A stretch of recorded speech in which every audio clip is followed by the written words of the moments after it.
आप सभी को पता होगा कि 8 मार्च को महतारी बंधन योजना का आपका फर्स्ट किस्त आ जाएगा, लेकिन उसमें आपका आधार डीबीटी लिंक बैंक खाता होना चाहिए। आप फार्म भरते वक्त कोई भी बैंक खाता दिए रहो उससे महत्व नहीं है। आपको जो बैंक खाता में आधार डीबीटी लिंक रहेगा पैसा उसी में जाएगा। तो आप एक बार चेक कर लीजिए आपका बैंक खाता आधार डीबीटी के साथ लिंक है, मतलब आधार सेंडिंग है कि नहीं। उसके बाद ही आप दूसरा प्रोसेस करिए। अगर नहीं रहेगा लिंक तब आप नया खाता खुलवा के उसको लिंक करा सकते हो। साथ ही साथ खुलवाने के टाइम या फिर आप पुराना जो आपका बैंक खाता है उसमें आप आधार डीबीटी लिंक कर सकते हो। सिर्फ आपको बैंक जाके बोलना पड़ेगा सर मेरा आधार डीबीटी एनपीसीआई लिंक कर दीजिए, फिर आपका वो कर देगा। अगर आपका कोई पुराना खाता है और वो आपका बैंक खाता आधार डीबीटी के साथ लिंक है और वो खाता बंद है, इस केस में आपको पुराना बैंक खाता को एक बार डिसलिंक कराना पड़ेगा। उसके बाद आपका नया बैंक खाता उसमें लिंक होगा। बाकी तो ये अलग बात है। सबसे पहले एक बार चेक कर लीजिए कि आपका आधार डीबीटी लिंक है कि नहीं है, और लिंक है वो बैंक मेरा चालू है कि नहीं है। अगर वो लिंक रहेगा और बैंक चालू भी रहेगा तब आपको इधर-उधर कुछ भी करने का जरूरत नहीं है।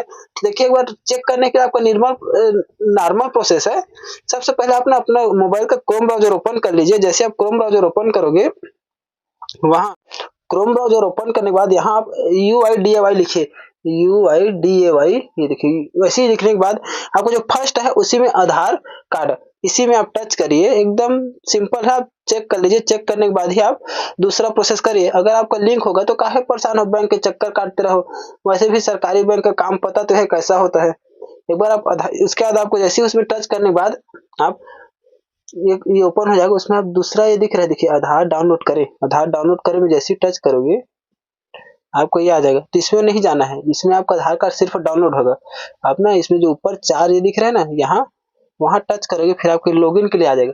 लॉगिन में आप जैसे ही जाओगे ना, यहाँ आपका आधार कार्ड नंबर और जो कैप्चर है, ये जो बड़ा है बड़ा, छोटा है तो छोटा, उसको वैसे सेम टू सेम इसमें फिल कर देना है। फिल करने के बाद आप लॉगिन विथ ओटीपी करोगे ना, फिर आपके मोबाइल में ओटीपी आएगा। जैसे ही आप ओटीपी डालोगे आपको ये लॉगिन हो जाएगा। ये मैं अपना आधार कार्ड नंबर डाल दिया और सेंड ओटीपी कर दिया। अगर आपको ओटीपी नहीं पहुंचेगा तो आप यहाँ जो सेकंड दिख रहा है पूरा अगर 0 हो जाएगा ना, उसके बाद रीसेंड ओटीपी कर सकते हो आप। देखिए मेरा ओटीपी शायद पहुंच गया 75 फिर मैं ओटीपी यहाँ सबमिट कर देता हूँ। जैसे ही आप ये जाओगे यहाँ पे आपको लॉगिन करोगे, यहाँ पे आपको ओके कर देना है। ओके करने के बाद आपको लॉगिन हो जाएगा। जैसे आपको लॉगिन हो जाएगा ना, फिर आपको कहीं नहीं, आपको सीधा नीचे आना है। नीचे आपको देखिए बैंक सेंडिंग स्टेटस, इसमें आप टच करिए।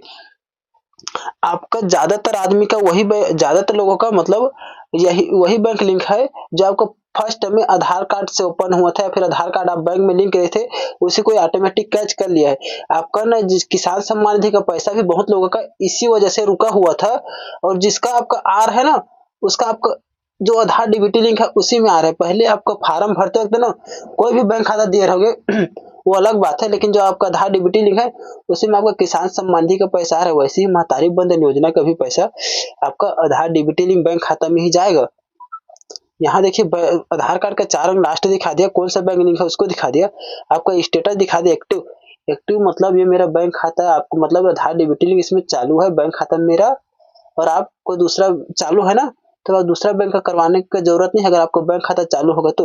हाँ, अगर आपका बैंक खाता बंद हो गया होगा या फिर किसी कारणवश उसमें ट्रांजैक्शन नहीं कर रहे होगे, वो होल्ड हो गया होगा, तब उसमें आप अलग से बैंक खाता एक अपना करवा लीजिए, कोई दिक्कत नहीं है। अगर उसको नहीं करवा सकते तो आप नया बैंक खाता खुलवाइए, और खुलवाने के टाइम उसको बोल दीजिए कि मेरा आधार डीबीटी एनपीसीआई लिंक कर देना, फिर साथ ही साथ लिंक हो जाएगा। फिर यहाँ पे वो बैंक खाता शो होने लगेगा।